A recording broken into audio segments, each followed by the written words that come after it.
Bekas tiang gantung Tengku Syik di Tunong. Kisah syahidnya suami Cut Mutia. Hai teman Kongko, balik lagi bareng kita. Kalau sebelumnya kita udah berkunjung ke rumahnya di Gampung Majid Pirak, Matangkuli, Aceh Utara, sekarang kita mau ajak teman Kongko melihat bagaimana kisah heroik perjuangan Tengku Syik di Tunong, suami Cut Mutia yang hidupnya berakhir ditembak oleh KP Belanda di tiang gantung Lok Sumawe. Untuk itu nih, kita akan mengajak teman Kongko untuk mengunjungi lokasi tempat dieksekusinya Tengku Syik di Tunong, sekaligus berziarah ke makam beliau serta membahas kisah perjuangan beliau saat melawan Belanda. Gimana kisahnya? Mari kita bahas.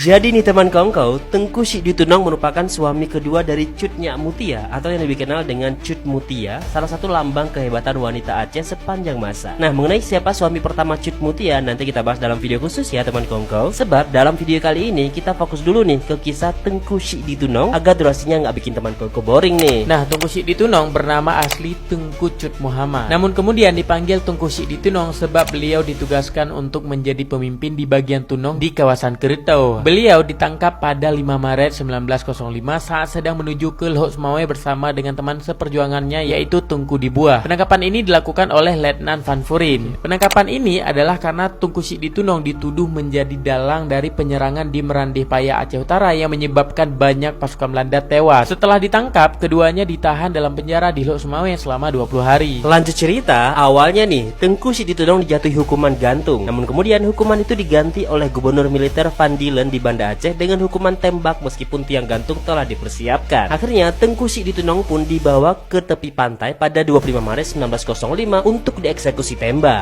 Nah teman Kongko, lokasi tempat eksekusi Tengku Syik di Tunong ini saat ini telah menjadi pemukiman penduduk yang padat, sehingga hanya tersisa sekitar 30 meter tiang gantung saja. Di tiang ini Tengku Syik di Tunong diikat sebelum ditembak oleh KP Belanda. Sisa tiang ini berada di dalam lorong-lorong rumah warga. Tiangnya sudah patah dan tinggal satu sisinya saja, sementara satu sisi lainnya berada di dalam rumah warga atau mungkin sudah dicabut juga, wallahu alam. Pas di sini ya teman Kongko, sebetulnya narasawuh menan. Ya meskipun sekarang tempat ini sudah menjadi tempat yang ramai penduduk, tapi seakan kita bisa ngerasain betapa Tengku Syik di Tunong dengan segala zikirnya yang tiada henti dan mungkin juga air mata harus meninggalkan Cut Mutia dalam keadaan hamil. Sementara ia tak bisa berbuat apa-apa lagi sebab telah ditahan dan tubuhnya juga telah diikat di tiang gantung ini. Oh ya teman Kongko, lokasi bekas tiang gantung ini ada di lorong Kokonas, Dusun Tengku Syik di Tunong, Kecamatan Banda Sakti, Lok Sumawe. Dan kalau kita lihat ya teman Kongko, nampaknya tidak mungkin lagi dipugar sebab berada tepat di tengah pemukiman warga. Kalau dipugar kembali mungkin harus menggusur perumahan warga, dan kalau itu terjadi juga kasihan dengan penduduk setempat. Homlah hana dan opugasi teman Kongko.